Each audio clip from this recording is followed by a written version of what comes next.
you make something big out of. You know what I mean, Claude? What's that, Noah? Opportunities are normal, everyday events that you find a way to make something big out of. I look at it like that. You can see that? Yeah. I mean, I don't even know why I invited her to come up that day. It just seemed like she wrote me something early in the morning. I do my email first thing in the morning. I saw something from her, but she just wrote like maybe a one-line comment about something she saw that I was doing. And I wrote back with like, you know, just like a one-line, almost like a tweet or a Facebook, but it was via email. Because she and I are of the generation where that's how you communicate more.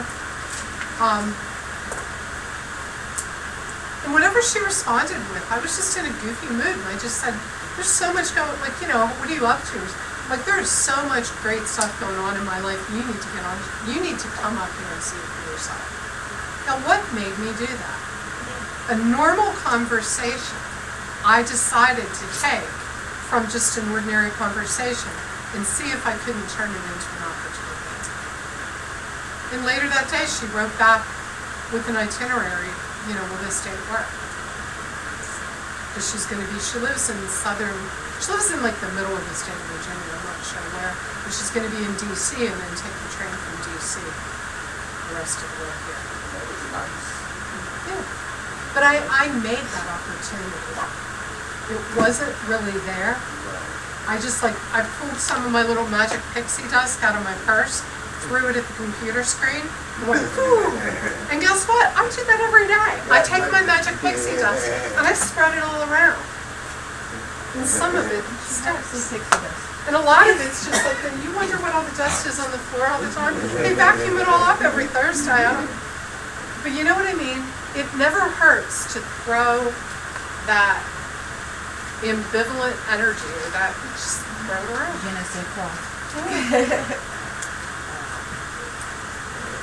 It's a good way to use your brainstorming sheet. It's a good lesson in realizing every one of you walks away from at least one opportunity every day. You do. Somebody you interact with every day could do something for you if you just threw more of that dust around. Isaac, are you walking around asking people if they need help with their printers?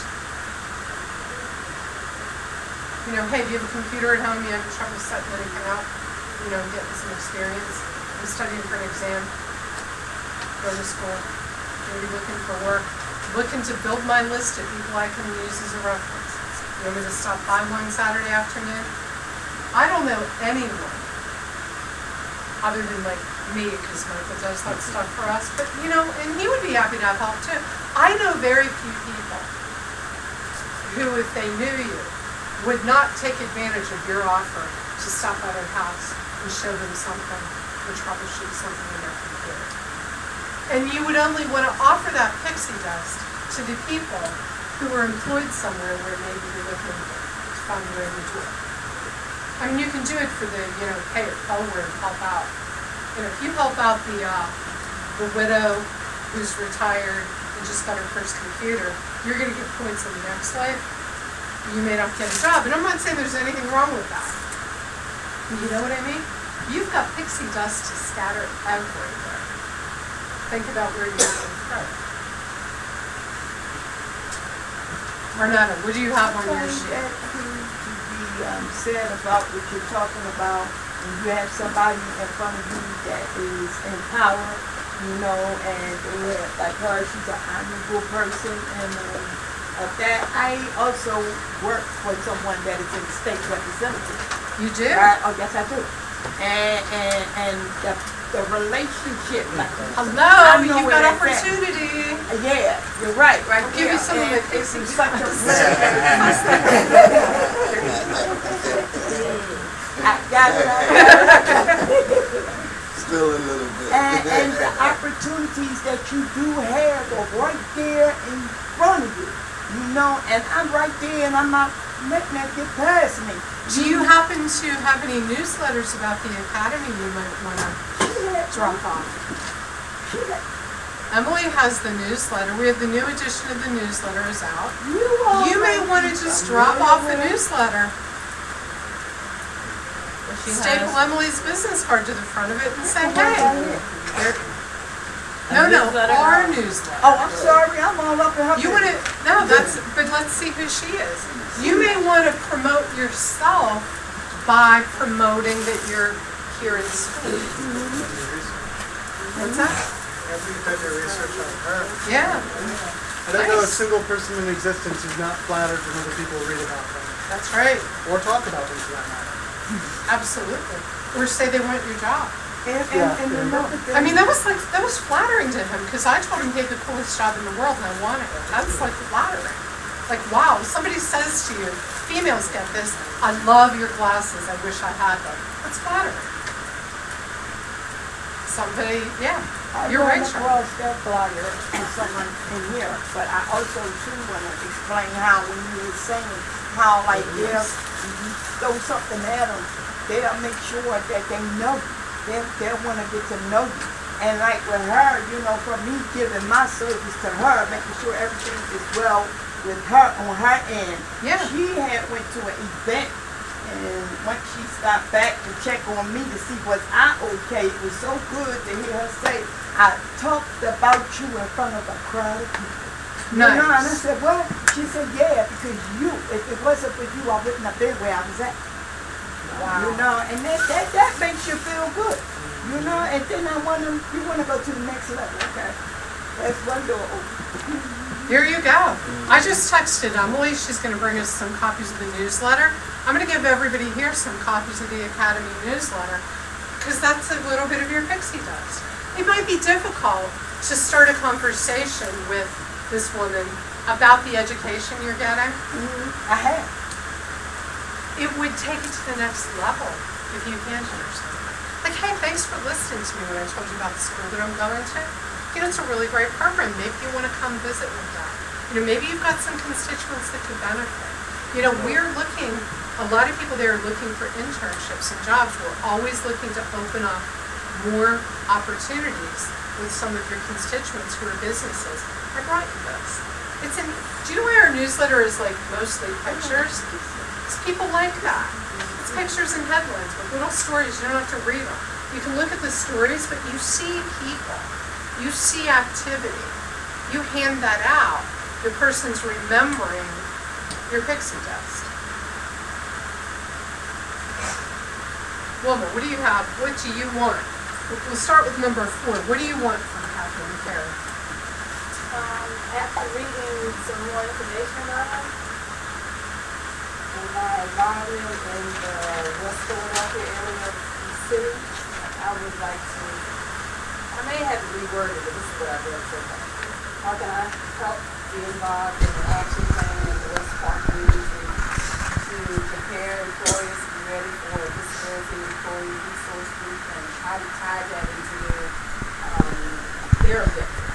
Oh, how to incorporate the disability resource group into to the businesses in that area. But they would have to, I know everybody's not going to work it the same way, so how can you even get them interested in wanting to be involved? And let me ask you this, I'll play Catherine, why do you want them to?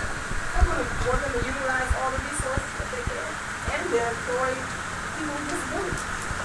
You want them to create a forum for people with disabilities to have a voice to spread the talent base? Okay. Yes. But to have a job. And if they can stay in their area and work and utilize their skills and their experiences in those areas, go for it. Now, a traditional definition of an employee resource group is a company has a group of people who have disabilities and they get together to share what it's like to be employed there as a person with a disability.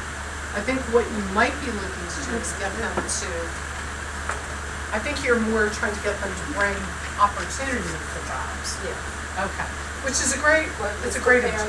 Right, when preparing them to understand what that is all about. And and then how to take that and work it around whatever their companies are, and whatever their objectives are. So what I think you might be asking, and I'm just trying to help refine this so that we use, there's a lot of lingo in her bio, and that's where it's always difficult because some of the lingo sounds like one thing, when it might be another. I think you might want to say, how do I give enough tools and training to this group of businesses so that they can develop bring to work plans for employees with disabilities, or recruiting and retention. Because before they have a group of people with disabilities that join kind of a support group, they first have to have a group of disabled employees. Okay. I think that's what I said is kind of what you meant. But It is, but I didn't know that you didn't know what an employee resource Right. group I didn't know technically that. was. I'm looking at, like, leaders or webinar seminars she has, setting the stage for disability and people. Oh, So I good. started reading it. Yeah, and good, it's good. like if you want to add that, this is what you're going to need to do. So when I went down, it has the objectives of what she wants them to learn. Okay. And she said, making a business case for inclusion and retention. Good. Thanks. I appreciate it. Getting management to understand, and she said, address common myths and unspoken fears, communicate appropriately with talent and people with disabilities. So each one is a series, and then getting them to learn that as a business first. Then do you want to do this? Got it. Charlie? We have 3 different versions of the newsletter, and you can give everybody one of each. That would be great. Yeah. Now, what will you get out of that? Well, in my position as a committee person, I'm going to help build all my businesses in my area. There you go. See, and that's the question that you always have to answer. What's in it for me? Because if there's nothing in it for you, Wilma, don't waste your time. Do well while doing good. Again, I am not saying don't help people just for the sake of it. I believe in that totally in my personal life. This is about helping you guys get what you need, which is a job and a well-paying job. So everything I teach you will have something in it for you. And if it doesn't, think again. You got to be working on activities that will help you get ahead in a career. Good. CF, what do you have on? What do you want out of Catherine? I just wanted to ask you, why these don't go something on that?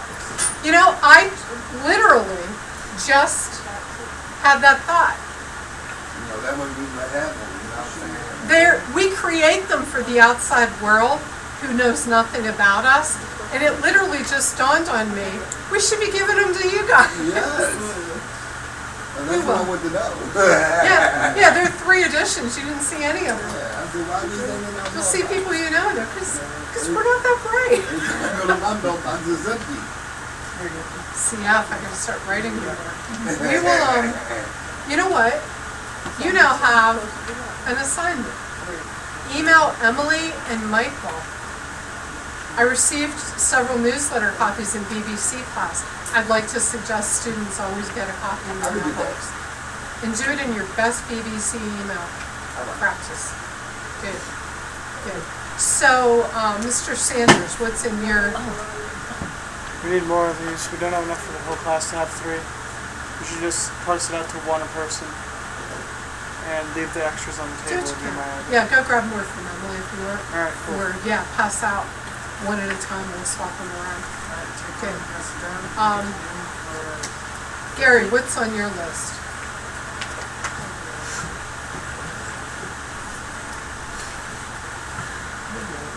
Who wants to go next? Lorraine? Claude? Okay, Claude's up. I'd like to know, what are the best 3 areas in technology, biological studies, and business that are the most needed positions in those areas, and for how long will they be open or needed? How about given her background? That's a good question. I want to refine it a little. Given her background in working for a bank, why don't you ask her, what are the positions in the banking industry that someone that's got my skill set, No, describe it's- what you know how to do. You have to ask her something based on what she knows.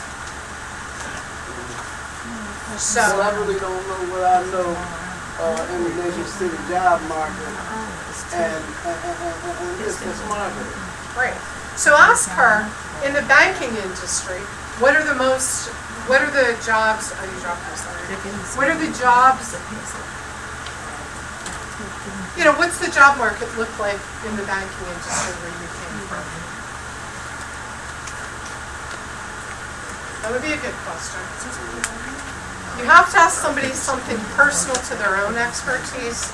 Otherwise, she's going to go into, here's the thing. Catherine is a consultant and a trainer now that she retired from her bank job. If you ask her an open-ended question, you're going to hear a parrot of what we all teach you all the time. You're not going to hear unique Catherine stories. You want to hear unique Catherine experience. So ask her something unique to her background.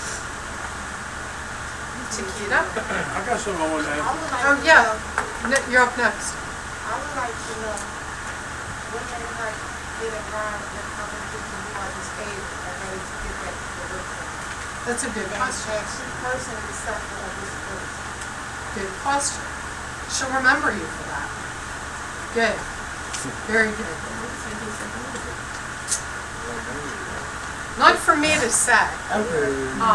And not for her to necessarily tell you, but it'll be interesting how she'll answer that however she wants to.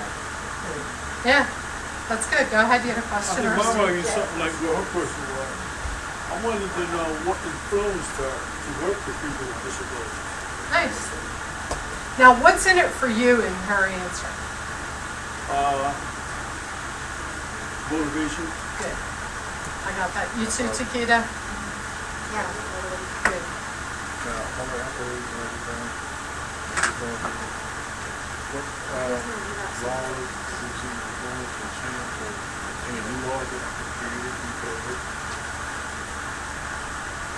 Okay, and she doesn't actually affect law, but you're on the right track.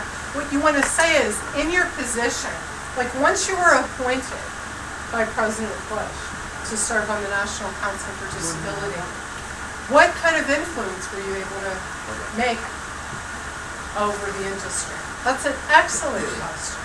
Excellent. But see how I phrased it? I spoke out loud the music to her ears once you were appointed by President Bush. Because imagine, you're in the Rose Garden at the White House with your hand on, I guess, the Bible and swearing to uphold the Constitution. Yeah, that's how it goes. You put one hand on the Bible and you raise the other hand and you swear to uphold the Constitution of the United States of America in serving. You are never going to forget that moment, right? So if you remind her of that moment, just like Charlie said, everybody likes to be asked about themselves, she's going to have a little smile. It's going to bring I back... had a question that was similar to that too. What? I had a question that was similar Tell to me. that too. Tell me. Said, how impressed were you when the President appointed you and the Senate confirmed you to serve on the National Council for Disabilities? That is excellent. Excellent, excellent, excellent.